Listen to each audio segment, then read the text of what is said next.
Good morning, everyone, or afternoon or evening, depending on where you are in the world. I'm Liz Hume, and I'm the Vice President of the Alliance for Peacebuilding. And on behalf of AFP, welcome to the second day of PeaceCon. The global pandemic doesn't allow us to be together this year for PeaceCon, but I'm grateful we live in an age where we can come together from all over the world on this virtual platform. One of the focuses of PeaceCon this year is the global pandemic. And there are fantastic, informative, and practical sessions about the pandemic's destabilizing impact on fragile states and how to ensure conflict prevention is integrated into programming and donor strategies. However, one population that has been impacted the hardest by the pandemic is women.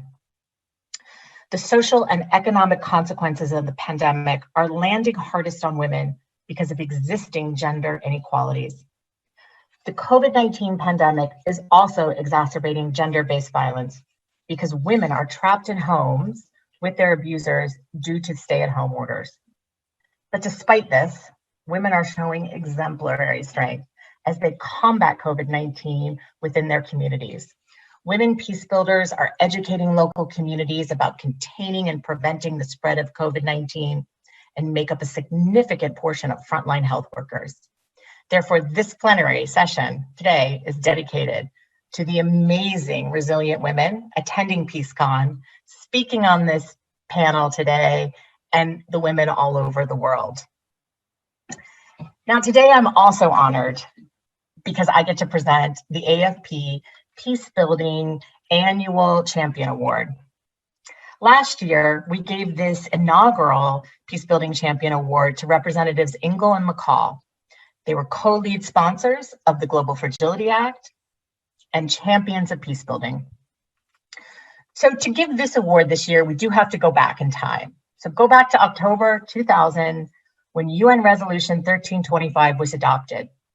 This landmark resolution reaffirmed the important role of women in the prevention and resolution of conflicts, peace negotiations, and stressed the importance of women's equal participation and full involvement in all efforts for maintenance and promotion of security and peace. Since we are celebrating the 20th anniversary of 1325 this year, we decided to honor the co-lead sponsors and champions of the 2017 U.S. Women, Peace, and Security Act. This act requires the United States to develop a comprehensive strategy to increase and strengthen women's participation in peace negotiations and conflict prevention. This legislation would not have been possible without the visionary and robust leadership of Senator Shelley Moore Capito, Republican from West Virginia, and Senator Jeanne Shaheen, Democrat from New Hampshire. This year, AFP is thrilled to award the Peacebuilding Champion Award to these two extraordinary women leaders. Senator Capito was elected to the Senate in 2014, and she is the first female U.S. Senator in West Virginia's history. She believes that today's challenges demand bipartisan solutions and cooperation across the aisle to advance legislation. Through her bipartisan championship of the Women, Peace, and Security Act, Senator Capito believes women should be key stakeholders in security and peacekeeping as a matter of national security. Now let's watch a video from the senator. Hi everyone, I'm sorry I couldn't join you live, but thank you so much for this honor. As the first female senator from the great state of West Virginia, I understand firsthand the importance of women having a seat at the table. Senator Shaheen and I both were excited to sponsor the Women, Peace, and Security Act. By giving women the same tools and opportunities to participate in the global promotion of peace, we can accomplish three critical goals: improving the diplomatic and peacemaking process, helping to promote stability abroad, and laying the groundwork for a more secure future here at home. Thank you so much again for this honor. I am so honored and humbled by this award, and I thank you for all that you do to promote peace building and global prosperity. Thank you. Senator Shaheen is the first woman in US history to be elected both a governor and a US state senator. She's a trailblazer with a reputation for working across the aisle to get things done. She has served in the Senate since 2009. She is the top ranking woman of the Armed Services Committee and the only woman on the Foreign Relations Committee. Senator Shaheen is a champion for women here at home and around the globe. For example, in 2018, she worked to broaden the Violence Against Women Act to better investigate and prosecute violent crimes against women. Unfortunately, Senator Shaheen was not able to accept the award today, but she will be sending us a video and we will share it with you when we receive it. So moving on, I have the absolute honor to introduce Tchen, the president and CEO of Time's Up Now and the Time's Up Foundation. This incredible organization was started in response to the #MeToo movement and works to get at the root cause of the problem of gender inequality and address it at its source so that every woman is safe at work. Tina is a lawyer and co-founded Time's Up Legal Defense Fund, which has connected thousands of people to legal and public relations support for sexual harassment across dozens of different industries. Prior to leading Time's Up Now, she was a former assistant to President Obama, executive director of the White House Council on Women and Girls, and chief of staff to the First Lady Michelle Obama. At the White House, she spearheaded the first ever White House Summit on Working Families and helped form the White House Task Force to protect students from sexual assault. She has been called a voice for transformation and a powerhouse advocate. We are all grateful for her dedication in being a tremendous force to revolutionize workplace culture for women. Tina? Thank you, Liz, for that incredibly generous introduction. And I'm really honored to be a part of PeaceCon 2020 and to be here with you virtually all and with the Alliance for Peacebuilding. I'm joining you from here in Chicago, Illinois, where I have to say it is definitely winter. So welcome from the American Midwest. And although we can't be together in person, there is no more important time than now to gather to talk about peace building around the world. We are facing a global crisis, as Liz said, unlike any other in our lifetimes. COVID-19 has reached every corner of the world. It has touched the rich and the poor. It knows no geopolitical, religious, ethnic, or racial boundaries. To truly defeat the virus, we must have a worldwide response, because if the virus persists anywhere in our interconnected world, we know that it will not take long for the virus to spread widely. Yet, as universal as the pandemic is, it has also exposed the very real fault lines that many of us have always known were there, especially for women around the world. The UN Development Program and UN Women reported in September that the pandemic will likely push 47 million women and girls into poverty. This means that although the global poverty rate for women had been projected to drop by 2.7% during the years 2019 to 21, it now looks like the pandemic will cause that rate to rise by a startling 9.1% by the end of next year. Here in the United States, we have seen a death rate at least twice as high in our Black and Brown communities as compared to white communities. While our overall unemployment rate has come down to 6.7%, it remains 9% for Black women, 8.2% for Latinas. We've seen nearly 2.2 million women leave the labor force since the pandemic began, which is threatening to reverse decades of progress in women's labor force participation in the US. Indeed, US women's labor force participation is sinking to levels we have not seen since 1986. This is happening up and down the wage scale. 1 in 4 women in leadership of companies is leaving, with 3 in 4 women telling McKinsey and the Lean In study recently that it is the burdens they are carrying by caregiving at home that is really taking the toll on them. And this means that the women who are left are twice as likely to be the only woman in the room and tend to experience the microaggressions and overwork to prove their competence.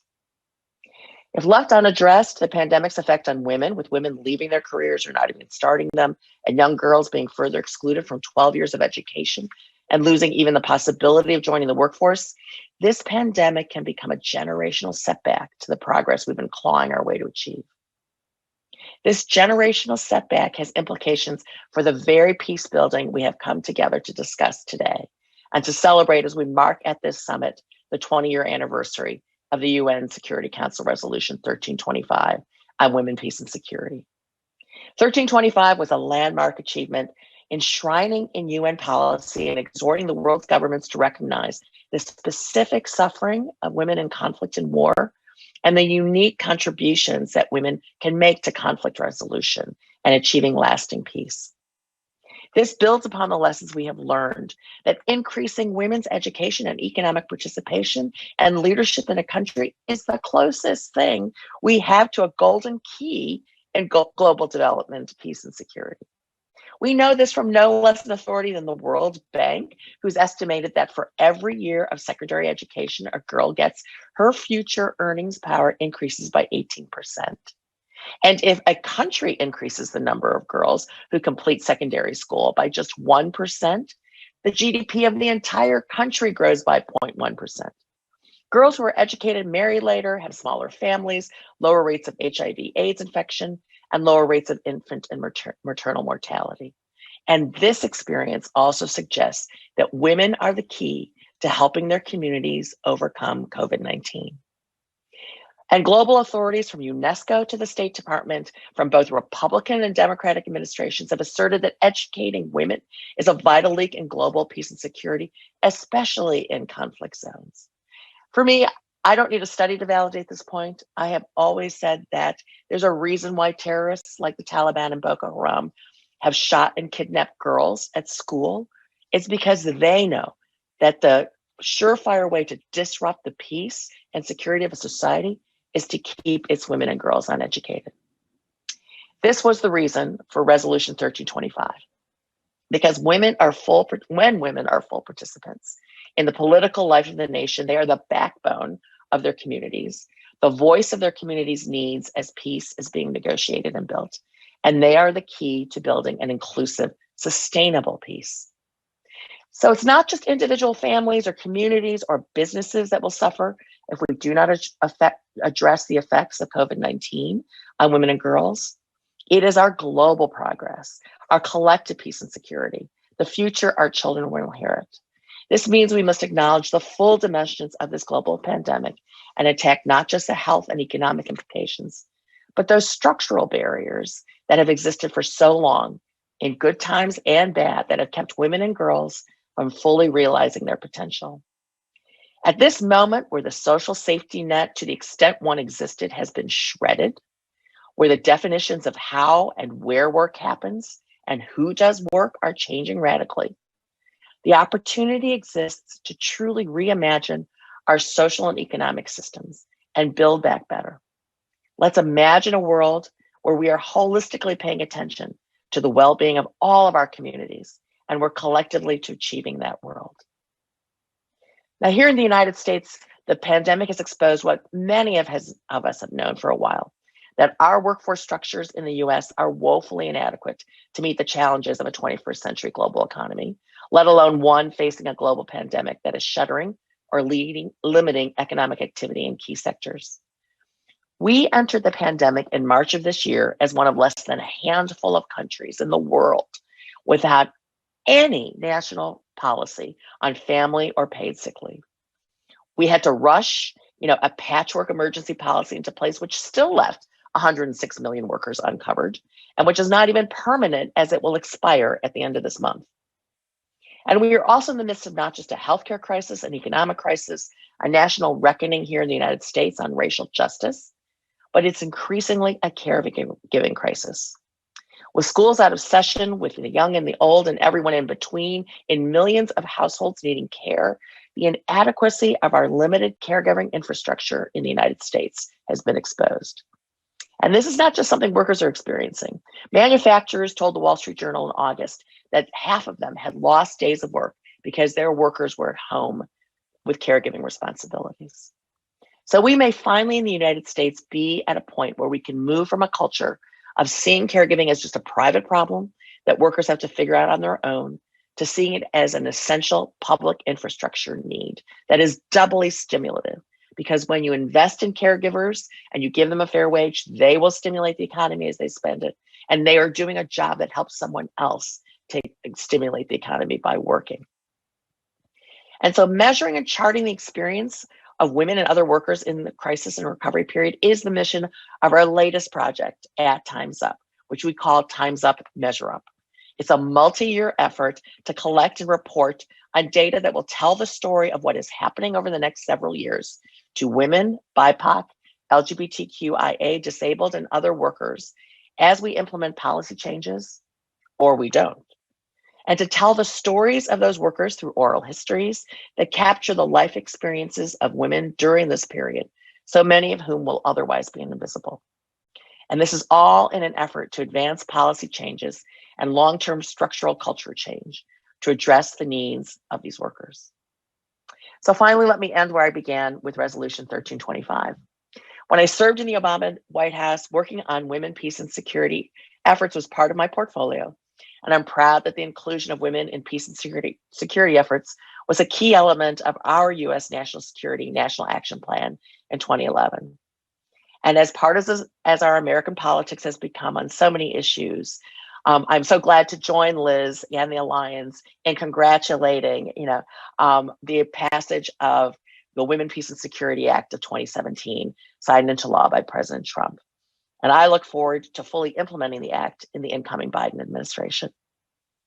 My role in the Obama administration also included responsibility for our U.S. efforts to protect women and girls from gender-based violence as called for under 1325. Now, we have far to go from our college campuses to our communities to our workplaces. And I now find myself leading Time's Up, an organization, as Liz noted, born out of the pervasive sexual harassment that was exposed in 2017 out of Hollywood, which quickly became a call for change in all industries across the United States. We learned that even though sexual harassment was outlawed 30 years ago in the United States, we still have problems with our legal structures, and we still have pervasive sexual harassment that is occurring.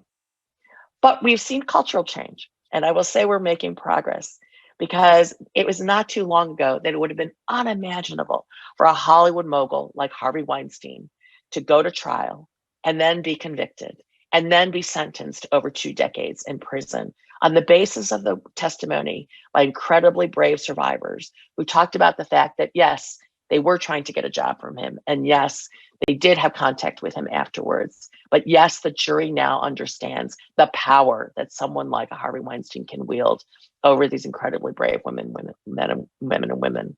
And I really want to acknowledge this whole movement is built upon that strength and courage of survivors who've come forward using the hashtag #MeToo that was started so many years ago by Tarana Burke.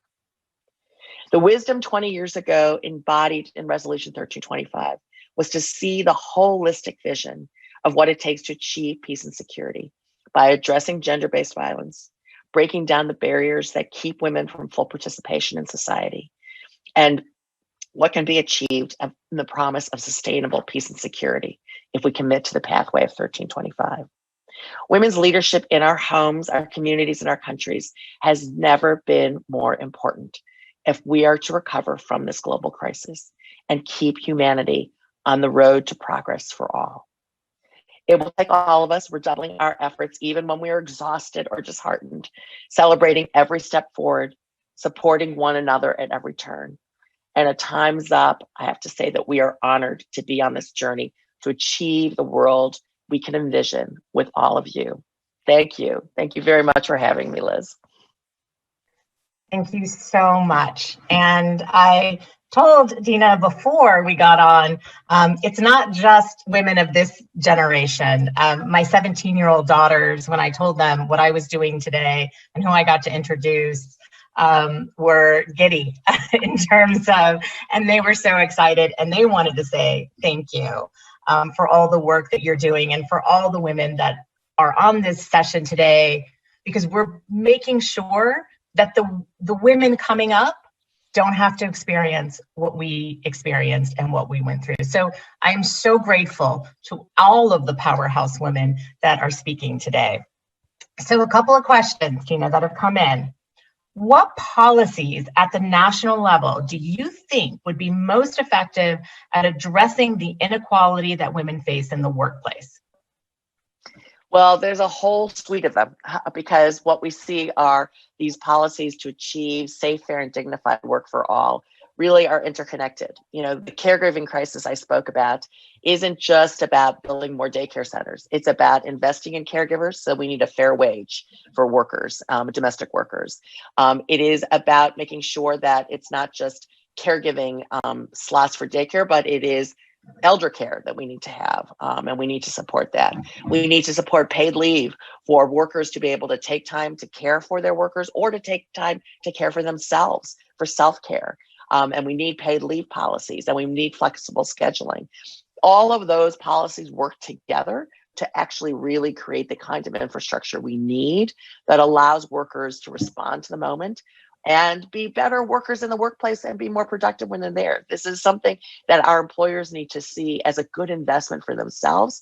It will help them and improve their bottom line, make them more sustainable, make them more able, for example, to weather a crisis like right now. They had paid sick leave on the books already.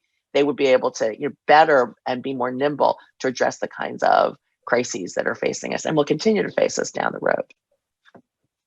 Okay, thank you. So a comment came in from one of our members, Donna Minter. Hi, Donna. Women are the answer to peace building at the local level.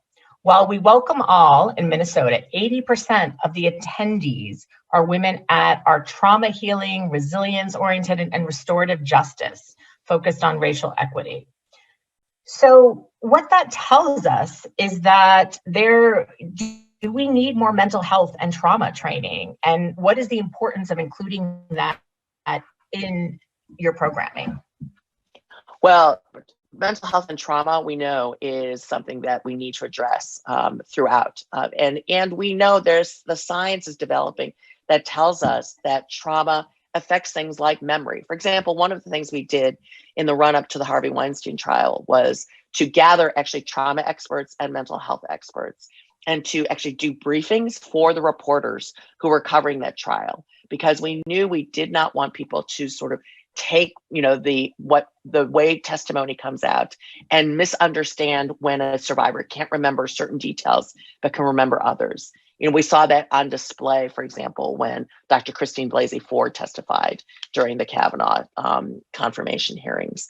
And so that was really important to, I think, inform both the jury and to inform the reporters who are reporting on it about really the trauma that affects and the neurological changes that happen in your body.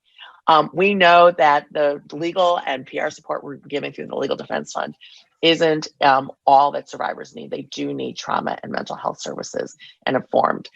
It's been difficult. We've explored whether we can provide it or not. It's very difficult for us to do in the healthcare system we have in the United States. And so I would submit one of the things we worked on in the Affordable Care Act under the Obama administration was to make sure mental health services received the same kind of coverage, and insurance coverage for folks to access the mental health services that we need. And we've been working with folks like Lou Godbold and others who do trauma-informed care for survivors to help make services more available. But it is a shortage. It's something we desperately need to have more of in the United States.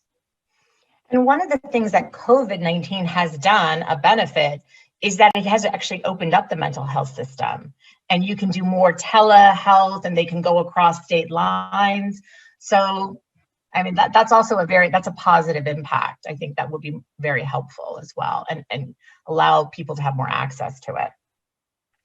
Okay, so what immediate action steps can you tell us today that can help us in the workplace right now? One of the things that's really important, and I will say, I can give folks a little bit of guides. If you go to text the word leaders to 30644, we will connect you at Time's Up to the Time's Up guide that we put out during the summer, our guide to equity inclusion during crises. And it's a 17-page, very practical set of tips for leaders and workers right now in the workplace to respond to not just the health crisis that we have, but the racial justice crisis that we have in the United States, and what employers and leaders can do to really fully be intentional in the workplace right now. Things like, if you're coming back to work and everyone has to be 6 feet apart, well, whose desk is moving off the C-suite floor then, right? When you have fewer people who can be near the center of power. When you're doing Zoom meetings and the young, intern who you would normally just walk past their desk on your way into the conference room, so you bring them in with you to observe, that's not happening, right? When as a Zoom meeting that you have to actually, invite people to. Well, be intentional and think about who gets invited to the Zoom meeting. And when you're on Zoom, don't assume that sexual harassment and bullying can't happen virtually on Zoom.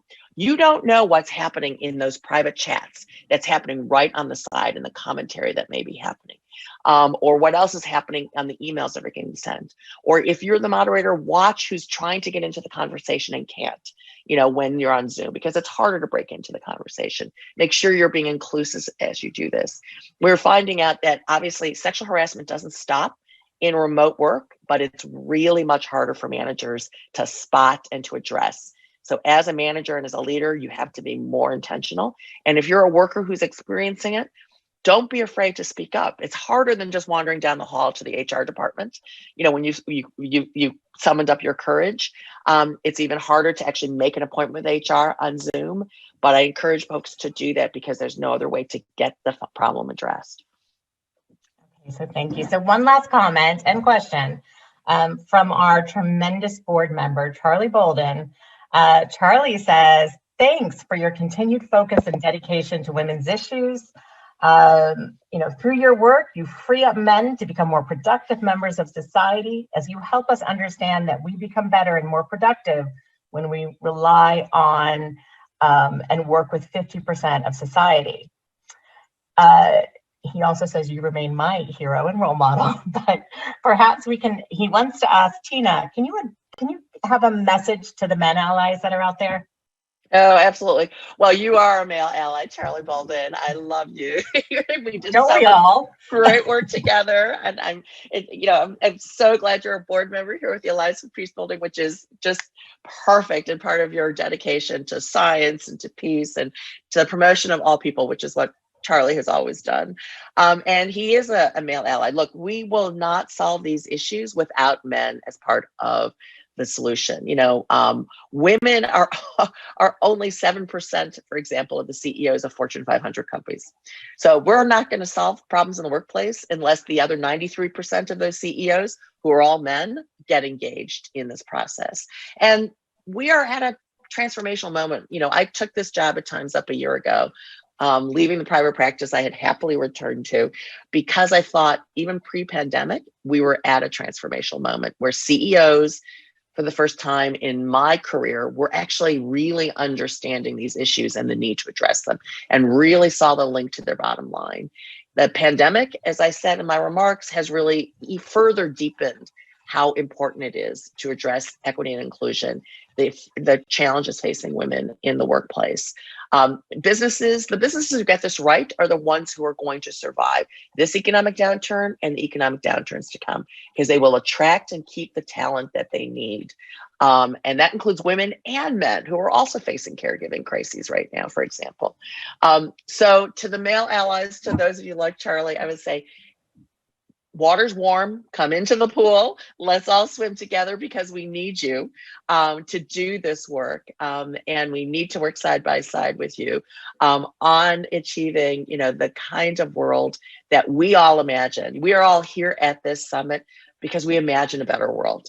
We imagine one that is inclusive. We imagine one where peace is sustainable and it's fair and equitable for all. And it takes all of us to do it together. And thank you for everything. Tina, thank you so much. This was such an honor for me. And thank you again for everything that you do. We are just so thrilled that you were here today and to give us these words of wisdom and empowering message. So thank you so much. Well, it's been an honor for me, Liz, and I'm looking forward to to hearing these amazing women in the panel to come. So thank you very much. Thank you. Okay, so we're going to move on to the We Told You So plenary. And I also get to introduce another just force of nature, Sanam Adderlini. She is the founder and CEO of ICANN. She has over 2 decades of experience as a peace strategist working globally on conflicts, crisis, and violent extremism. She has worked with governments, the UN, civil society organizations. She helped craft the UN Security Council Resolution 1325. She is truly a leader, an international advocate on women, peace and security, and she is instrumental in pushing the WPS agenda forward. She's brilliant, and I always love when I'm in a meeting with her because I know she's always going to champion the issues and champion other people as well. When she writes an article, it's top of my reading list. She is truly inspiring and she embodies her work and values. And I am so thankful for her tremendous work in this sector. Sanam. Thank you. Thank you, Liz. It's such a pleasure to be here with you and to listen to Tina and to start this conversation with the most amazing colleagues and friends around the world. I'm really sorry that we really can't be together, but it's my privilege and honor to be here.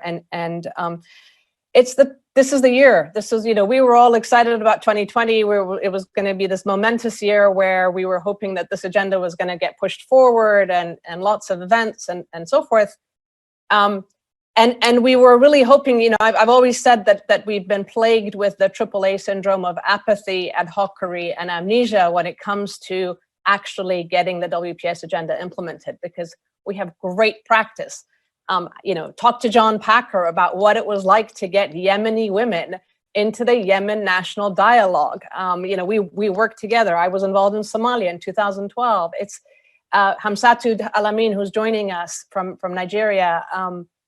This work has been going on for 20 years, right?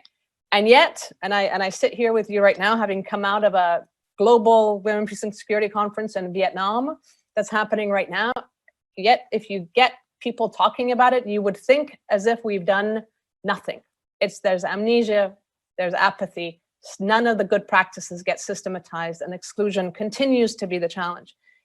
But when COVID hit, it was a real moment for all of us, because back 20 years ago, when I was much, much younger, when I got involved in this stuff, we were already seeing that the challenges that we were faced with in the world, the kinds of conflicts, whether it was Bosnia, Rwanda, Liberia, Sierra Leone, all the wars that were happening 20 years ago, that they weren't, interstate conflicts, that there was a proliferation of actors, that women were both direct victims.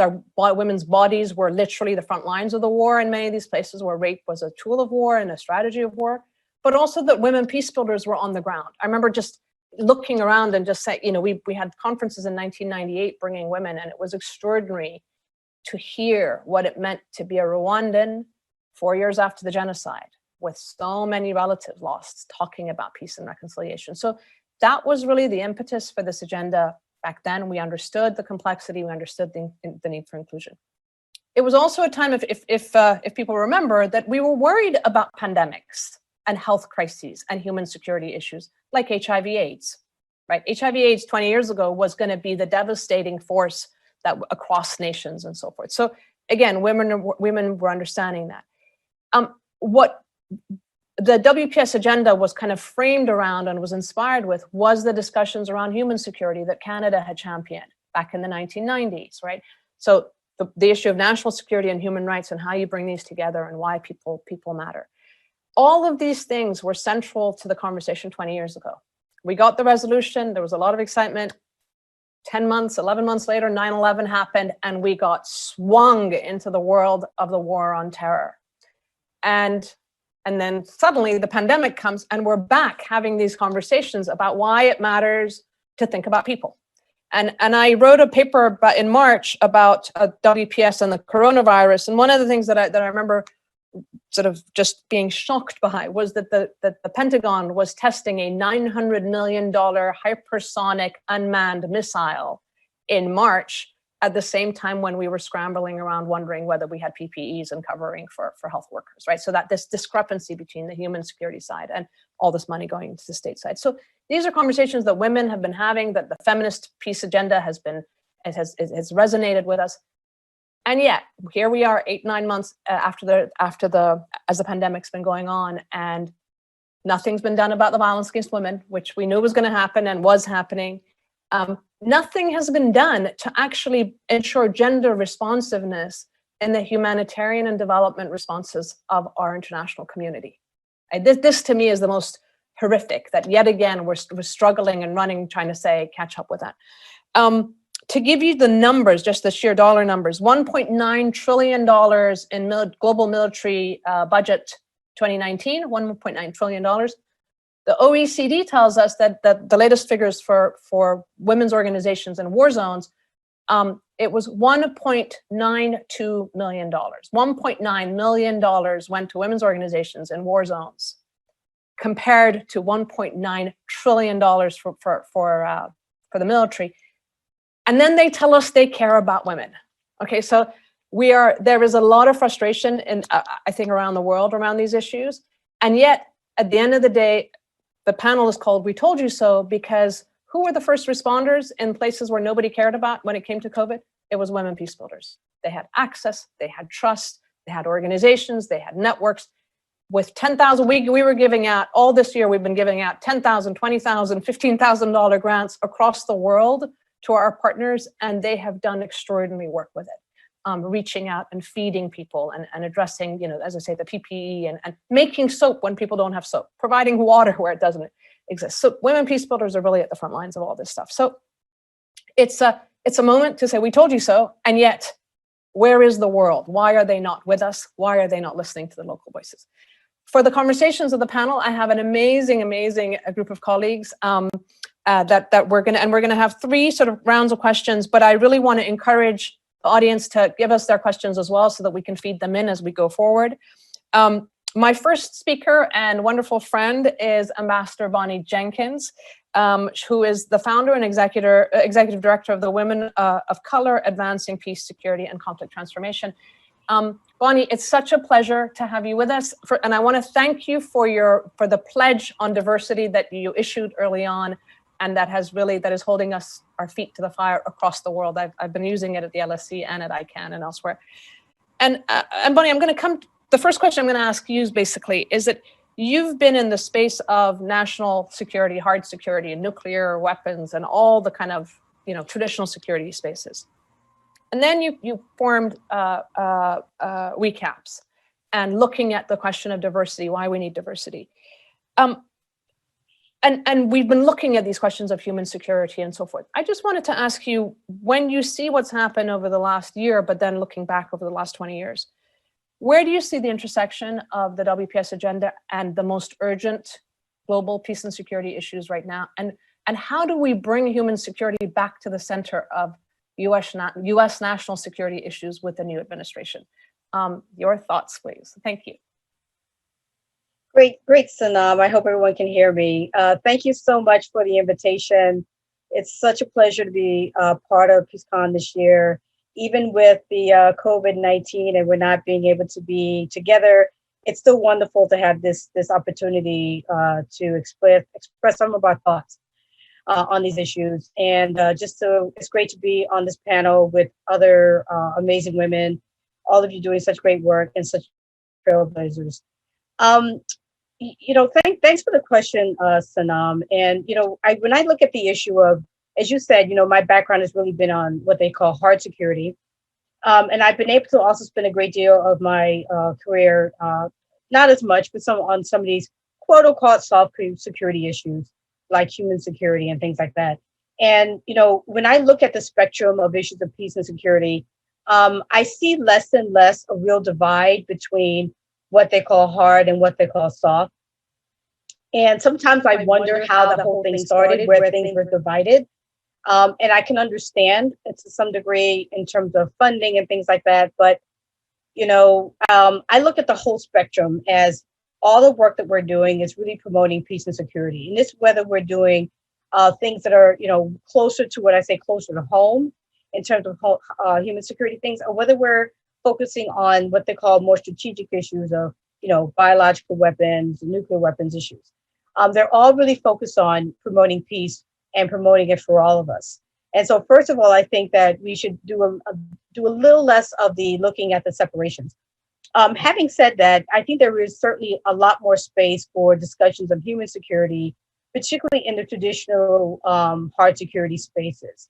I think there's always been a separation in terms of funding issues. When you talk about national security, that's always gotten a lot more funding. It's always gotten a lot more focus in the U.S. national security strategies, where it's always been, you don't see as much mention of things like human security in there. It sometimes depends on who the administration is and who's running the administration at the time. And as you look at national security strategies, you will see issues of human security in there sometimes, then another administration, they're out. And so there's no real focused discussion on it, the connections of it. There's no sustained discussion of the way in which human security impacts security at large. And that, in my view, we should be looking at security much more in terms of how it's affecting all of us, and not whether it's something is national security or human security. It's how it affects us overall, and how we can promote peace and security. So I guess I'll just kind of sum up by saying that we need to look at these things much more integrated. We need to look in terms of how we're spending money, not on whether something is one or the other, but how the funding can help all of us promote peace and security. And this goes back to Sananta with comments you were saying about the funding, and how so much more money is going to some of the traditional things, and we're not really putting enough more attention or sustained attention on human security and on the issues of women, and the fact that women and girls are a part of all these issues and should continue to be a part of all these issues about security, whether you're talking about national security or human security. So I think I'll leave it at that, because I know we don't have a lot of time. And just thanks for the question. Thank you, Bonnie. And it's a great segue to get to bring in my colleague and true global hero. The world should really know her. Hamsatu Alamin, founder and executive director of the Alamin Foundation for Peace and Development in Northern Nigeria and Maiduguri. Hamsatu has been working with and on issues of Boko Haram. She literally every day I speak to her, depending on the weeks, and I say, Hamsatu, how's it going? She goes, well, we then started this other network. She has networks of failed suicide bombers who have come out. She has networks of women and whose husbands and sons are missing. She has just mobilized an extraordinary community. She's worked with the religious leaders. And Hamsatu, can we hear you? I'm not sure whether we can briefly see you. I know that we're going to just have you on audio, but my question to you is going back to, oh, hi, there you go. I hope everybody can see you. She may need to go up. Hamsatu, Bonnie was talking about, this question of there's human security and then there's geostrategic things and where the funding goes. You're sitting at the forefront of the war, basically what the international community calls the war on terror, the countering violent extremism and the Boko Haram fight. Isn't the soft security side actually the hardest part of what's going on? What's it like for you right now in terms of what you have to do? How has COVID affected the environment and the issues? And what are the challenges in terms of the support that you're getting or not, frankly, from the world? Where do you see that nexus, as Bonnie was saying, about human and global stuff coming together? Thank you very much, Sanam. In fact, as I always said, in fact, the declaration of this COVID-19 pandemic has really changed so many things. And then for people like us living in the war zone, and then COVID-19 coming, now it added just another dimension to the sufferings that we are living with.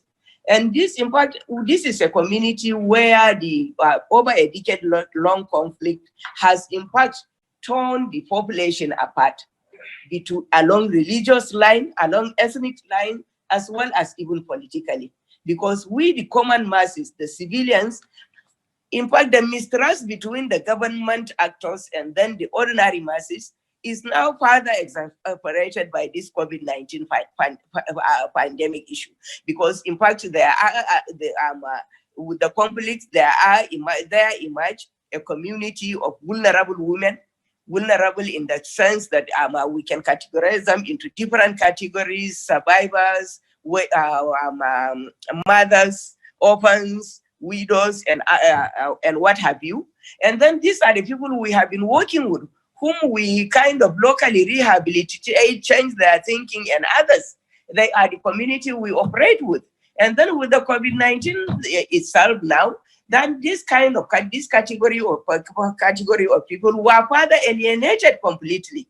And then people who are living in abject poverty, want hunger, with hunger, and then abject poverty. And now another dimension has been added with the total lockdown. Even initially, this category of women are completely excluded. And then with the coming of the COVID now, the exclusion is further intensified, because they will not come to even anybody's head not to talk of thinking to make interventions relevant that will impact or even make a difference in their lives. So people just felt that, well, COVID may not kill me, why should I seclude myself? Because in fact, who are the actors to listen to? So they have to reach out to the same people like us, who also have to come out, because we know, in fact, based on the trust and then the relation we have built along the years with this kind of people, we cannot watch them and then see that them in fact being infected or then suffering and misery being intensified in the society. So we have to come out with the little interventions. In fact, luckily for us, through our WASL, that is ICAN's WASL, there is an initiative that they were supporting us. So towards the end of it, we have to, in fact, divert some of that resources meant for the upkeep of our organization and others to make direct intervention. That is through coming out to the radio houses to start educating our people, to really inform them, because since they trust and then believe in what we say, we have to come put our life now at the front line also again, and then come to educate the people now to believe that the COVID-19 is real. People have to, in fact, adhere to the safety and security measures, while the government is telling them to wash their hands with water that is not available, or resources that is not available in terms of water, hand wash, sanitizers, and then face masks. We now go extra mile to see how we can procure some of these things and then hand it over to them, while we train them how to use and then provide it for them to use. So therefore, in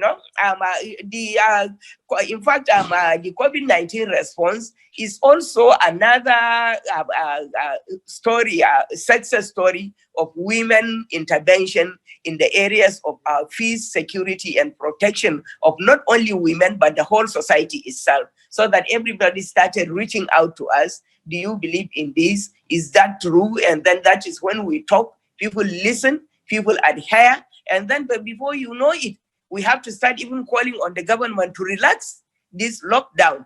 And when it was relaxed. And then our intervention, to all our intervention, we make sure that we now make sure include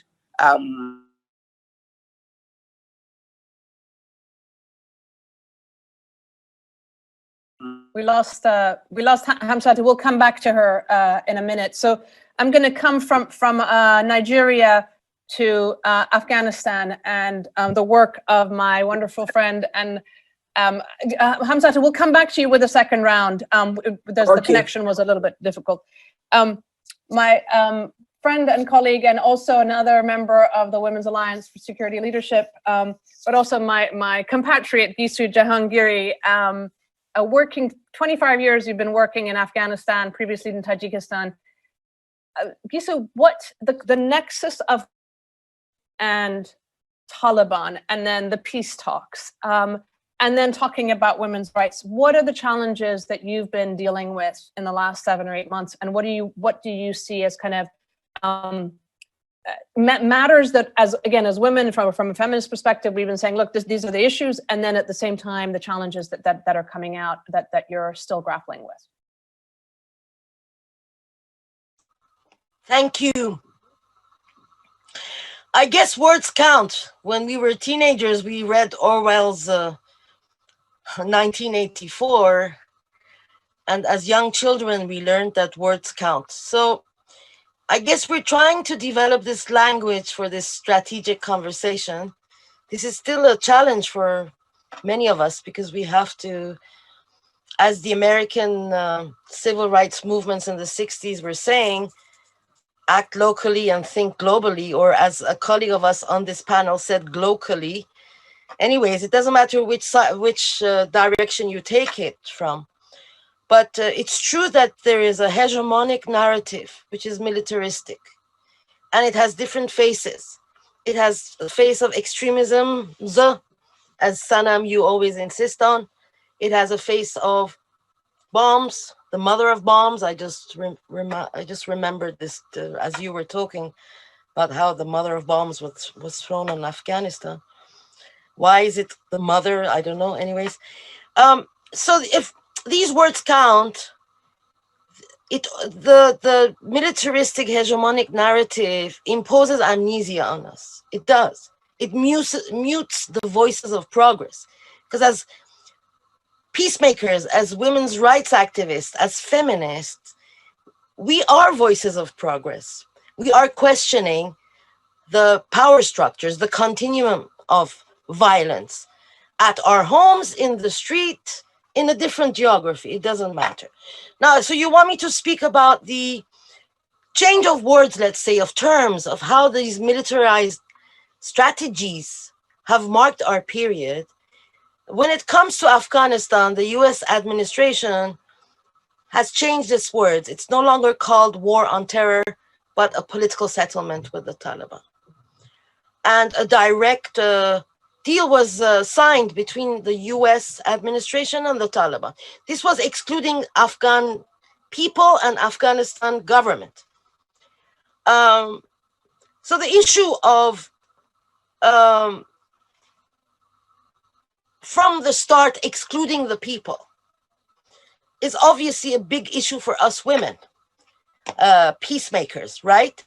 Because it's as if all the time we're struggling to get one foot in, one word in, because it has not been built to include us. And obviously, we in Afghanistan are thinking that there has been no material reason or proof that the Taliban have changed. Why would they change? If you look at the recent talks, which have been on for 2.5 months, the Taliban have a list of prerequisites. It's very interesting. It's their maximum program, which says, let us deal with the issue of women on our understanding, which is a tribal understanding of religion, and we'll respond to it. Give us the kids. Actually, in Afghanistan just a few days ago, the Ministry of Education said, we accept that kids up to 3rd grade go to the mosques to learn. Well, I mean, that's like kind of a hidden sort of madrasa being set up. Okay, so the Afghans are, the Taliban are in their maximum program. On this other side, what is the desire being put forward by the Afghan government? Only ceasefire, not the maximum program. So it's okay if the constitution is questioned. It's okay if Mr. Pompeo, in one of his visits recently in Afghanistan, meeting civil society and women's rights activists and peacemakers, laughed his head off when one of the women said, but what about your red lines? You would come to Afghanistan to save us women. And he had laughed a good hearty laugh, saying, this is not our problem, it's your problem. Go and discuss among yourselves. So the question today for us is, we are not influencing the discourse, the talk, but why? One of them, and I don't want to take too much time, which I would like to put forward, is the question of impunity and accountability. When you look at the case of a country like Afghanistan, impunity has been sewn into it from step one. For example, US government immediately signed a bilateral immunity agreement with the Afghan government. This is post-Taliban, and has a long-lasting opposition to the ICC. And it has become so embarrassing because it has gone up to putting sanctions on top officials of the ICC, including the prosecutor general. I mean, this is really embarrassing. Also, we see that as a mirror in Afghanistan, very quickly, the process, the package on transitional justice was just dropped off the agenda. And two, a blanket amnesty was given to all the actors involved in these now 40 years of war. Now, without these mechanisms, even if we can master the strategic talk, but we have no backing without these platforms, I want to be forward-looking, and that's why we're working on these things. But we are not only reduced to give testimony as women. If we're involved in building, we need processes and mechanisms. And the mechanisms available to us right now are not enough. So I think that we should be also imagining how transitional justice mechanisms, processes can be put in place, not only in Afghanistan. Maybe my US friends would also like to think about how so many issues are untold, and how to create peace, we need consensus from the bottom, from the grassroots. Thank you. Thank you, Jigisu. And just to add to that, the consensus from the bottom, we always say in the ICANN space and the one we say, local work can be fantastic, but if at the highest levels, they write it off and they throw transitional justice off the table and they throw any kind of accountability off the table, what are you left with, or inclusivity for that matter? And for that, I'm gonna come now to John. John, you and I met when we were both on the standby team of the UN mediation panel of whatever experts that they send us off to various places to help resolve problems. And you've been involved in these things, both in your own work and looking at issues of minorities, but also specifically around Yemen and I believe the Rohingya crisis and other places right now. How do you see this kind of crescendo of discourse around how women are important and women's rights and in the mediation space, like all the rhetoric, and then the reality of an Afghan process or a Yemen, especially given that we had a Yemen process that was actually not doing too badly, and then it got sidelined. So where do you see this conversation and these issues really tangibly going? And then given that Canada is re-emerging as a voice in this space of human security and women, peace and security, what do you think of these middle powers? I mean, Canada, Norway, Germany, and others are sort of emerging as things that we should watch out for, but also the good sides of that, and especially also with a US audience in mind with Biden coming in. Well, first of all, thanks. Nice to see you again, Sanam. We actually met before we worked on the standby team a few years before. And let me say it's an honor to be on this panel with such an inspirational other panelists, and of course, always yourself. Look, you know, the problem here is less the rhetorical, and as the last speaker has been saying, you know, the words have changed and they kind of find new words and maybe progressive in terms of more palatable terms and so forth. And at a rhetorical level, I would even say at a normative level, ostensibly, there has been progress in the sense that not a lot of people come out, although there are increasing voices. We should not kid ourselves. There are increasing voices of direct pushback on the WPS agenda. But on the whole, most people are kind of year by year, 20 years, reiterating, and the chorus is kind of growing. Yes, that's what we should do. So it's this kind of commitment that, you know, that would be nice. But then you have to, as you've already pointed out, follow the money. You know, it's utterly pitiful. But also, let's look beyond just the money. The money speaks volumes, but the real conduct. We have to ask what this means in effort and in investment of time and energy and other resources. But I mean how things are done. And here we see there's an enormous gap. And as I would say more and more, for example, at the intergovernmental level with more and more women in senior positions, where we're getting in the room, cracks in the door, present. And occasionally when at high level meetings, I've been involved in a couple very recently, where finally at a high level it's kind of discussed seriously, there's a very soft response in terms of actually changing behavior. Why? Now, this is partly about, let's not kid ourselves. This is fundamentally about power.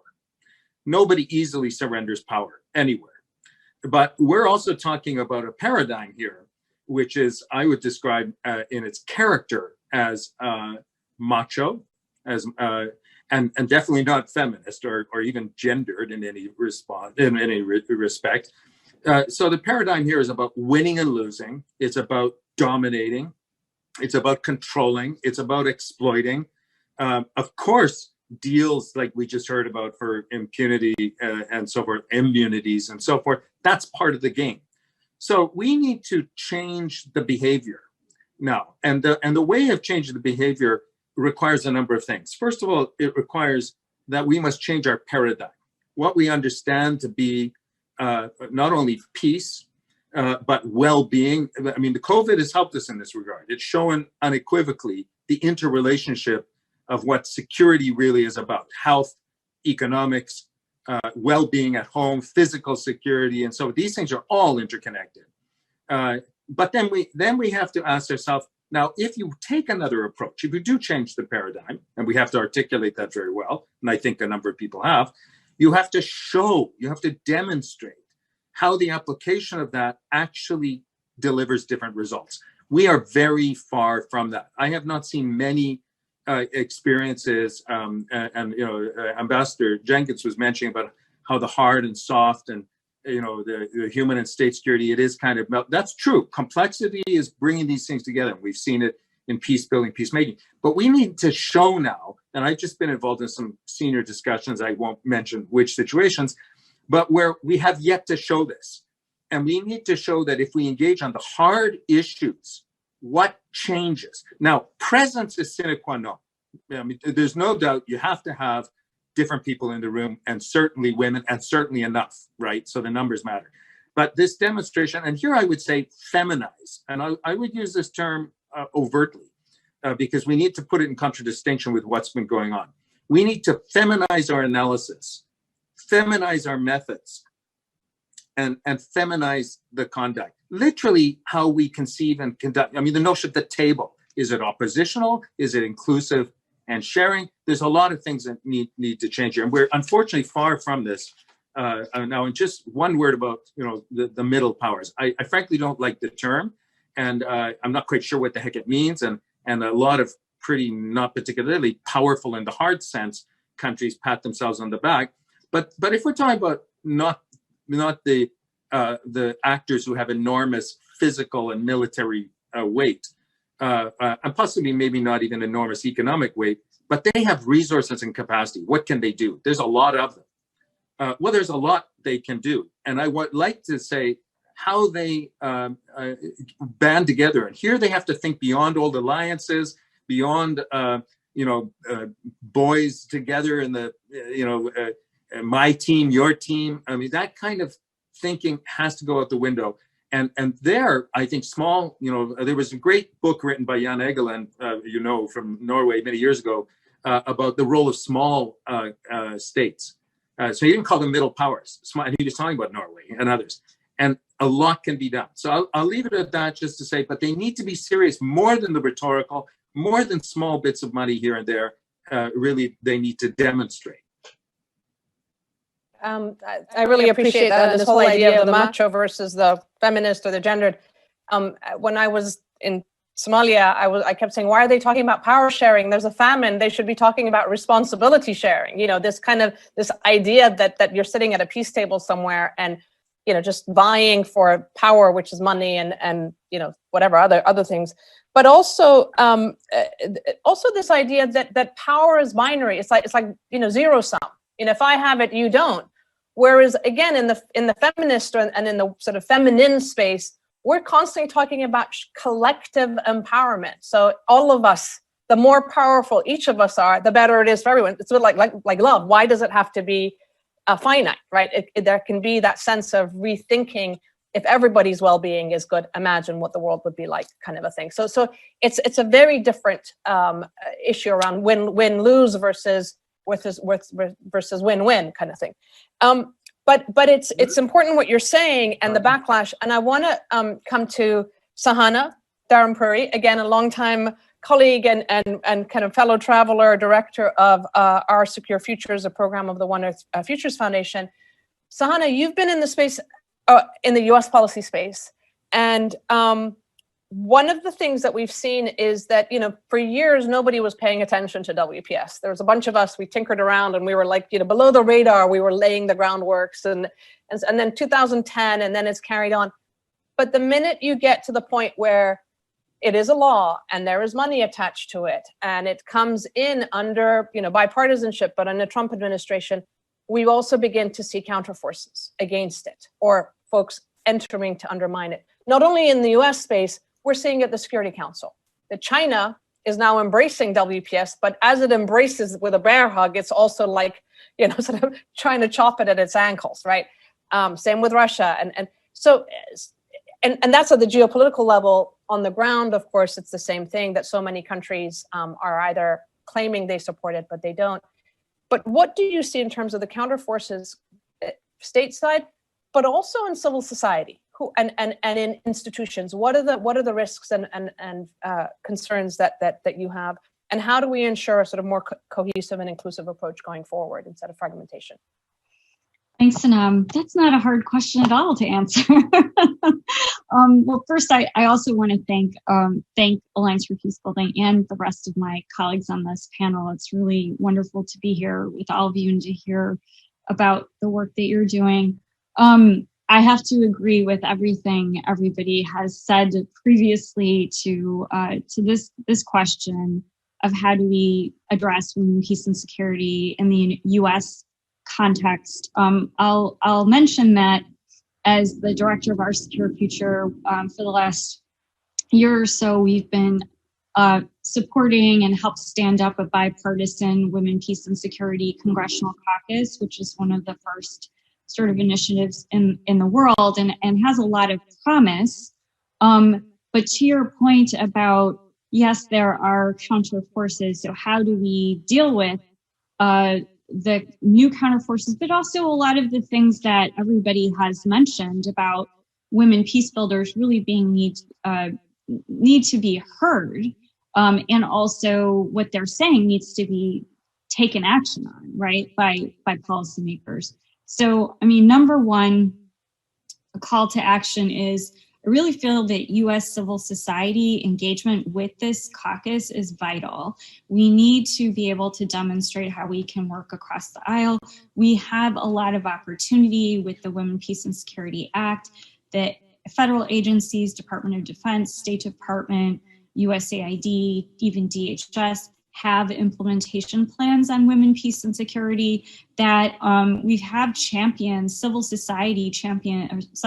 servant champions inside these agencies that really do need engagement with civil society to better inform them and to support them and push them forward in difficult political environments when they don't have strong leadership that can help drive the issue forward. And hopefully that we anticipate that will change moving forward in a short amount of time, but we're still facing some headwinds there. In terms of other things that civil society engagement with the caucus or other US policymakers can do to counter sort of negative influences in this, or sort of a reinterpretation, as if you will, of the agenda, is to do more on educating policymakers on policy coherence, on the different types of policies that are being put out by the U.S. administration. For example, we see the Global Fragility Act, which Alliance for Peacebuilding has been a very huge champion of, which is tremendous and has a gendered component to it. Policymakers are not connecting it with women, peace, and security, which seems absurd because these are both addressing, peace building, prevention, fragility, all the same issues with the gender component, and could be very complementary. I would say a specific call to action based on what what the panel has been saying and others have been saying for the incoming White House would be, it would be wonderful to see consultations with women civil society leaders and peace builders at the White House on these very issues of Afghanistan, Yemen, Syria, all of those things. That is something that is mandated by the Women, Peace and Security Act, and something that could easily be put together with the help and engagement of civil society and the administration and even congressional members. But I think I would like to be a little provocative and leave this with this thought. I would really like to challenge the men and women, US actors, to change our own behavior. Because really the key action, 1325 key action is consultation and dialogue. And in order to do that, we really have to listen. We really have to hear what women peacebuilders are telling us, because it's women peacebuilders that are often the early warning signals to us that when we always ignore it and then we see it happen, 18 months, 5 years, 10 years, whatever, down the line as you started. And I think that's one of the reasons why the panel is called We Told You So. So I would just leave with this one thought that a mentor of mine has given to me, is that really to have open dialogue, we need to conquer our own prejudicial thinking and our own attachment to difference. That's a necessary precondition for open dialogue, to really hear what peacebuilders, and particularly women peacebuilders who are on the front line, are saying, because it is very contrary to the way established institutions like the State Department or the Department of Defense or development works, right? We are really bringing a different perspective.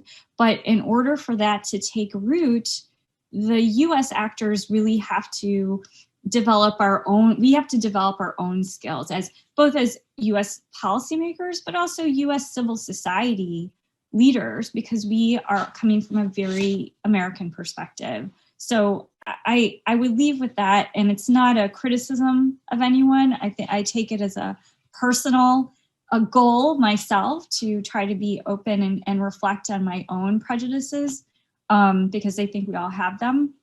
And where is that creating a barrier for us to all really work together better to move forward? So I think we have a lot of opportunities with the legislation, the caucus, the engagement with civil society, but we do, I think, collectively need to do a better job talking to each other and listening to each other. Thank you, Sahana. And I think that's a great kind of segue into the next round of questions. And I'm going to draw some from what's come from the audience and really put it out there for anybody and everybody who wants to sort of jump in and answer.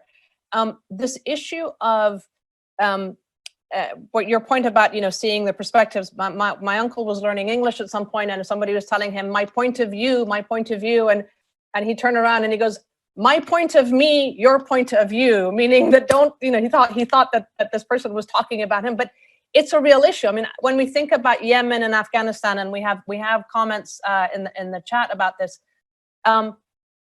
sitting in Washington, there is one conversation about Yemen and Afghanistan, and frankly speaking, Yemen, Afghanistan, Iran, we are like one poster picture of a nuclear bomb or a hijabi, or there's so little depth and complexity in understanding what these countries and the cultures and so forth are, right? It's a war. Yemen became known because it was a war. Afghanistan. But what's the answer? I mean, John, I'm thinking about you, Gisa, I'm looking at you, Bonnie, Sahana, and Hamsatu, where if she's joined us again, how do we end this militarized, macho kind of approach that we have that has become the dominant, at least in the last 20 years since the war on terror, we've seen this. But it's really the end of the Cold War and the kind of that rise of a superpower. It's almost as if instead of going diplomacy, sanctions, war as a pathway, we're going war. If we can't have war, then we'll do sanctions. If we can't have sanctions, then maybe we'll sit and talk, right? It's like, how do we flip it back to saying, we got to talk and people have interests and there is compromises that can be made and should be made. Do we see that as kind of possible and in the age of these extremisms as well? John or Gisa or Bonnie? Yeah, go ahead. If I could just jump in on that. And I didn't talk much about Yemen before, but I really appreciate the call of the last speaker about listening. And one of the things we must look in the mirror about is when we, in the sense of outsiders, get involved in a situation. My own observation over now 3 decades has been often extraordinary ignorance and audacity, and not listening. So, Yemen's a case in point where, yes, it has a high illiteracy rate, it is the poorest of the Arab countries and so forth, but the assumption that it is backward. I can't tell you how many people when I got there, were saying things like, well, there's really no rule of law. Well, actually, there's been rule of law for thousands of years. You just have to understand it in terms of the community and so forth. I mean, this is an ancient society. So we are not listening. We are so cocksure that the methods that we're bringing and so forth are the right methods, and through our grâce à nous, we will share them and so forth. That has to change. We have to listen. And one of the things that was inspirational in Yemen was the youth who were connected, who were interested, and the women, as we know in Yemen, who had a leading role. The women and the youth, they frankly barged into the peace process because they got on the streets and they demanded presence. But then they were capable, they were great. And I think this was the tragedy of Yemen, is that, as you pointed out, the time was lost. Why was it lost? Because, let me be blunt, this was a compensation to the Saudis for the nuclear deal with the Iranians. And by the way, the same Western countries that were supporting, even the peace process have made a whacking great pile of money selling arms since then. And it is an utter shame. But it's also a lost opportunity because Yemen was leading in that regard. And others, I went in the region at that time to other parts of the region where people saying, what's going on in Yemen? And it was actually inspirational and transformative. I believe some of the residue remains, but it's very, very damaged. And I think the lesson here is we must listen. Yeah, I'd like to just jump in really quick, just for a couple of thoughts, and then of course share it, have other people join in as well. I guess there's 3 things I would say, and they build on things John was saying. First of all, the question, Sanam, about how do we fix it? I think we definitely need to have some different way of thinking and approaching the issue, but we also have to have space for people who have new thinking to be able to have their thoughts listened to. I think too often we bring the same people around the table for different issues, but it's the same people. And so different people may have different approaches in how to do things. And so we need to at least acknowledge that things may not be working. And we have to allow other people to voice some ideas, but we have to give them a space to do that. Second of all, we need new lines of communication. I think, just getting back to John about listening, we have to allow a process for listening. And Sanam, one of my biggest things is, I'm very focused on the policy world, but I'm always frustrated because I feel, and this is a great thing that you do, Sanam, with your organization, is hearing from people who are doing the work, who are out there, on the ground doing the work. And I just don't feel like there's enough avenues in Washington for those discussions. And I think that has to change. And the third thing is education. When people don't know other people, when people don't know something, they fill things in. It's like, I don't really understand what's going on in Yemen, so this is what's going on. And they have no idea what's going on. And it's often wrong, and so we need education. We need to find ways to educate people about what really is happening. We need a way to have communications we can hear and have the things that John is talking about. And then we need to have some space for somebody to say, this is not working. Can we do something different?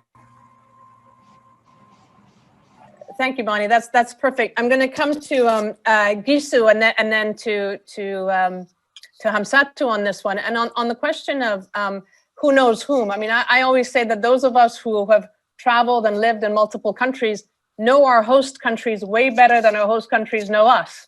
And yet we're the ones who are excluded from the because we're kind of not trusted to be, on side sometimes. You're Iranian by background. You can't possibly have a kind of you must be siding one way or the other. We can't, so there's also an element of race and and discrimination, I think that also plays into these things that we don't talk about. Gisa-John, what would you like to say about this question? Well, of I the mean, wars and I want to start with an anecdote very quickly. I met two US consultants in Kabul once who had come right before the Afghanistan presidential elections to advise civil society. They had written a book, etc. But it just so happened that this was before the elections, the US presidential elections last time. I don't mean this time. And so they had really nice advice they were giving to civil society. We were so worried from Kabul about the outcome of the US elections then that I joked with them. I said, guys, what are you doing here? You should go back home, work with civil society there. And if you want, we will come and help you. Why am I saying this? I'm saying this because the alliances we make are crucial. The more structured, progressive voices, peace building structures in the US, women's rights activists, Democrats, etc., are formed, the better alliances we can make. And that's what the dialogue Bonnie was talking about. You can only have this dialogue if you have the mirror structures in the given country to be able to speak to. And then if everyone's doing their own job well in their given country, then of course the agenda will evolve. Thank you. Thank you. Thank you, Gisa-John. Hamsatu, from Yes. your side, where you sit, if you wanted to tell, an American or a Western audience, if they were listening to you and about what they should and should not be doing in Nigeria, what is it that you would tell them or tell us, basically? Because you're really at the sharp end of the issues that supposedly the world cares about. Thank you very much, Sanam. In fact, I just shortly before this meeting started, I finished a meeting with an international mediator who is in Nigeria, who has been working for the past 3 years, but working with government officials to try and end the Boko Haram crisis in northeastern Nigeria. And then, I now convene a small meeting with some key actors who are representatives of those boys, and then to meet with this international mediator. And then when she told them that she has been working in Nigeria for the past 3 years, then they said, then what stopped you from achieving what you want? Then she told them, okay, you are the ones who are going to tell me this. Then they said, you have not honestly come or followed the right channel. He said, yes, this woman now you have come who has convened us to meet with you. She is our mother. We trusted her. We have been with her for the first, ever since this problem started, as people who are in fact interested in ensuring that peace is being restored in this part of the country. But so long as you people have decided to neglect the right paths that will take you to where you will get the right solution, then you will continue, in fact, living in delusion. So, as I always said, so then she said, well, as internationals, when we come, our first of call is the port of call is the government. And then in a situation where the government lacks the will, or where the government has no commitment to end certain issues, or where the government doesn't want to, in fact, dialogue or even interact with ordinary women like us who are on the ground, then honestly, there will always be problem. So I will want the international scamming that to, in fact, start identifying in every country who are the women who matter, who are well grounded in their communities, respected by their communities, and listened to. And then you support these women to create women networks of women along the religious, interreligious, as well as intergenerational, and then so that they can link up with also youth organizations. So that once you have a strong women movement along interreligion, across different religion, then across different generation, and then in all the sexes of youth, then in fact support them and back whatever the initiative, build their capacity, and then put them in front, then honestly, lasting peace will be assured in the world. But so long as there are women, youth, and then the other people who are considered less relevant are being marginalized, are being sidelined, and then left. Believe you me, no community will progress so long where more than 80% of its population that are the women and then the young ones are left behind. And this is in fact the context we people are operating on. So therefore, we need all the support, we need all the encouragement so as to move and then create and then be put in front, so that we should be the advocates as we are doing without even the resources and then the capacity. If our capacities will be built, if we can be well resourced, so that all the initiatives that we are leading in front can now be scaled up across, and then we mentored our young ones, I think we should lead now to take the world to the next level. Thank you, Hamsatu. And actually, it's as you're speaking, I mean, somebody had asked about the question of funding and whether if the governments aren't listening, should it be decentralized funding? That's certainly what we've done at ICANN. We set up the Innovative Peace Fund because we said no one's funding women's organizations. We'll do it. And this issue of being able to work with local partners and give grants of $20,000, $30,000, which then enable them to go out and reach other sources is really, really critical. So I think that decentralization is really important. But I would add to it that there is an element that, we have donors, and sometimes philanthropists will say, we want to give you $10,000, right? And you say, but your $10,000 to me will go so far in Afghanistan. If you as an American philanthropist put your mouth where your money is, right? Use your political advocacy and access to say and bring a Hamsatu or a Gisu to Congress to speak to the leaders, that has more impact than just writing a check for $10,000. So there's an issue of actually walking alongside the local actors. It's not just the writing of the check is important, but it's also walking alongside them.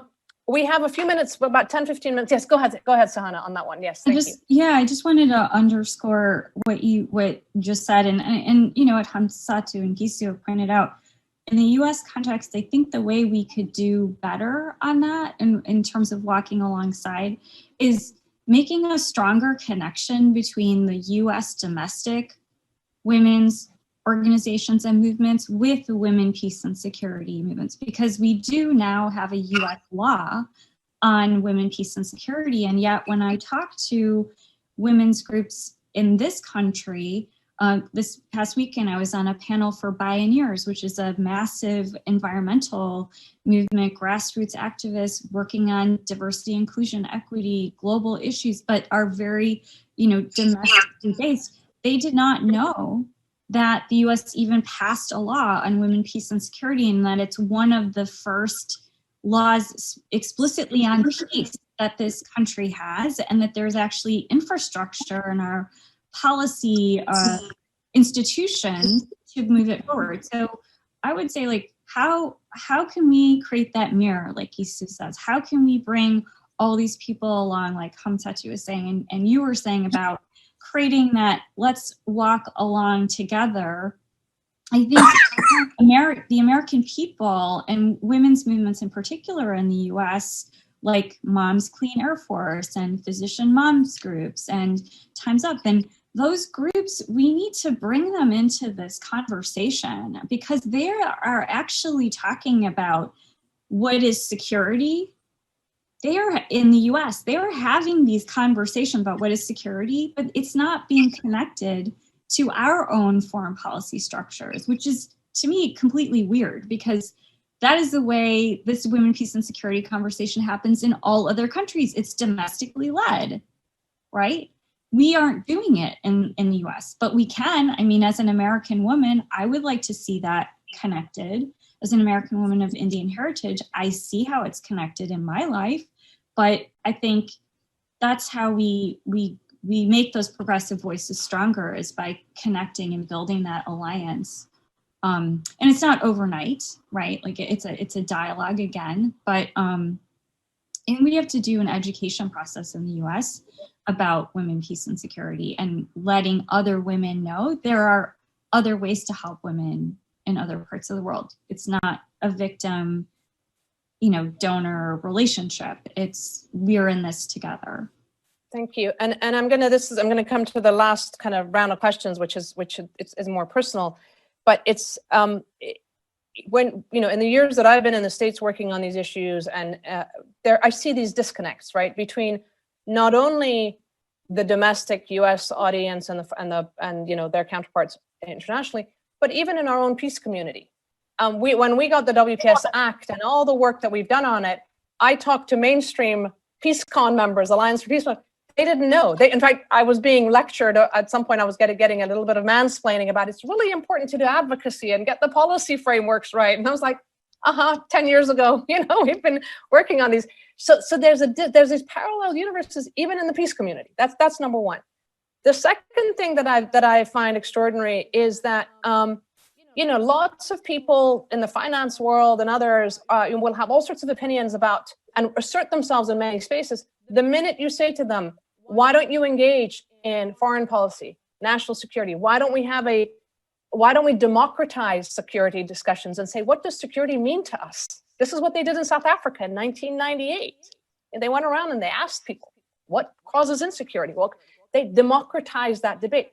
The minute you say this to some of the most financially powerful people in the country, they're like, oh, no, the national security guys, they know this stuff. It's as if there's a Wizard of Oz kind of world where the rest of us, and it's vested interest. So it brings me to my last question, and Bonnie, going straight back to what you were saying about the importance of having different voices and different types of people in these rooms, right? So not only diversity based on gender and ethnicity and heritage, but also maybe sectoral backgrounds, right? If you've only ever worked in the State Department, you have that's what you know. If you've only ever worked in civil society, that's what you know. But if you actually bring them together, it creates a different understanding. And there are, what's it like to be, and this again, it's a kind of this personal question of, in the work that you do, what are the elements of your own identity or your own expertise or experience that really have helped you, and you see the value added of bringing that diversity? So it's kind of a personal one, but I'd love to hear your thoughts about why you think diversity has been helpful to you, and why we should be celebrating it, and celebrating pluralism as opposed to being fearful of it. Bonnie, can I kick off with you? Sure. Well, I mean, as you said, Sanam, I mean, there's different ways to define diversity, and regardless of how you define it, I think there is a value in just having these different perspectives. And some of the work, I mean, there was something that I worked on, just as an example, when I was in government, called the Global Health Security Agenda. And the reason why I raised that is because, and this happened a lot during the Obama administration, which I was in, the way in which we tried to tackle some of these larger issues was by having what we call the whole of government approach, but also what we call the whole of society approach. And what that means is bringing to the table all of the entities that have an impact on a decision, recognizing that no one entity has all the answers, understanding that the final result will be enriched by having these different perspectives, and that all of us will learn something we didn't know. And by having that, the final decision itself will be a better decision. To me, that's just logical. And it makes a lot of sense. But we also understood that we needed to bring in those outside government, because government cannot do everything. And we also recognize that there's people who have been working on these issues for years, and we lose something if we do not have them there. We cannot presume that we know everything. And that is a question. And we also have to be, have to be impacted by people who say, no, that's a horrible idea. Don't do that. Or maybe you want to consider this. And if you don't have people in the room who are willing to challenge, you'll have a lot of yes people. And then the result will be something that doesn't really have the effect that you want. So that's just one example, but I think that is true. I think across the board that you do yourself a disservice. One does oneself, or an organization does itself a disservice when one doesn't have that. Thank you. Sahana, do you want to go next? Yeah, I'll be brief because I want to hear what what's it like, a personal experience and you know, in terms of what you've done and how you see it, well, the good and the bad, maybe. Yeah, I mean, I think it comes down to, for me, as we can't. So, for an example, I used to train military forces on gender equality and forces who were going into Afghanistan or Iraq, and on women, peace, and security. And one of the things we talked about is, you know, sex trafficking and all those types of things, right? So one of the officers said to me, well, I mean, if I want to watch porn in my little, you know, bunker, what does it have to do with my job? I'm doing my job. I'm following the rules, right? And I didn't actually have to say anything because his colleagues were like, you know, the problem is we can't be credible if that's the way we act and we behave personally. We have no credibility with the people we're trying to serve and work with. So, and I think America is at that point now with all of these multiple crises that we have that we're feeling very personally. COVID, you know, the killing of George Floyd, the work that Tchen is doing in Time's Up. We can't say, do as I say, not as I do anymore, right? That's both very personal, but also global, right? Like in our policy, we cannot say we're leading as a country in human rights when this is the way we treat our citizens and fellow, you know, human beings, right? So I think those conversations, and from a personal perspective, I feel like it's great that we're having more of these conversations. Again, I go back to everybody has prejudices. We have to really listen to what other people are saying and have difficult conversations. Because I didn't want to talk to that guy about him watching porn in his cabin. That was not a comfortable conversation for me. But the fact that he said it and there was space for him to say it and his colleagues could counter the argument in a way that I couldn't really counter, that was great. Like we came out to a better place with that. So I think, you know, making space for difficult conversations, it's hard but necessary. Thank you. John, from your side, again, both in the space of being involved with us in the women, peace, and security space, but also as a Canadian guy going into Yemen and talking about sort of, you know, bring women to the table, right? And these kinds of what's the kind of how do you think about your own identity? How has that become a kind of a conscious issue, and then what you do with that in terms of the positives and the constraints that you might face?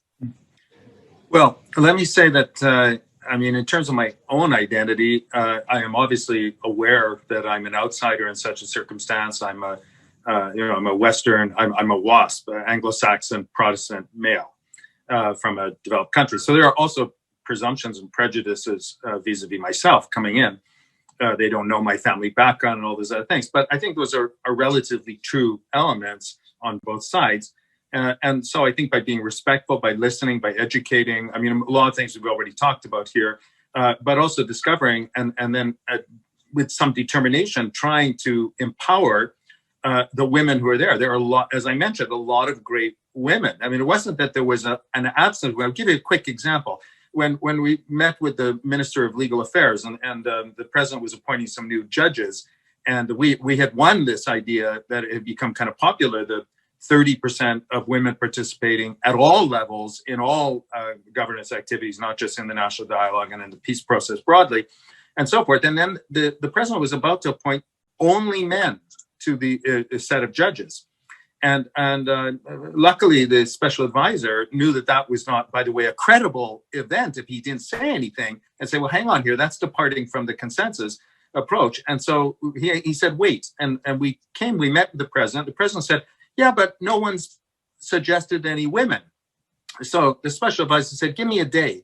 And we went and we came back with a binder of a bunch of women judges he could appoint or senior lawyers. And he did appoint some. So this is about kind of being engaged. But if you allow me to say a couple other things very quickly, the credibility issue is huge. And I'm sorry to say for our American friends, it's not just as a result of the last few years that there's been a credibility gap. It's been a long time. It's not only Americans, it's a northern, southern credibility. It's about approach. And let me say that it's also not just about working better together. Better peace does require not only joined up government, as the Brits call it, or whole of government, as Americans call it, and so forth. Yes, but more efficiency, more working together. But I want to end on the very point of money. Follow the money. And I'll give you an example from my country of Canada. John, I have to cut you off because otherwise they're going to let me, and I want to make sure that we hear quickly from Hamsatu and Gisu about what it's like. Thank you so much. Sorry about that. Gisu, on identity and how you use it. We're all marked by the social class, the level of education, and the languages we speak, and the color we have, and our sex.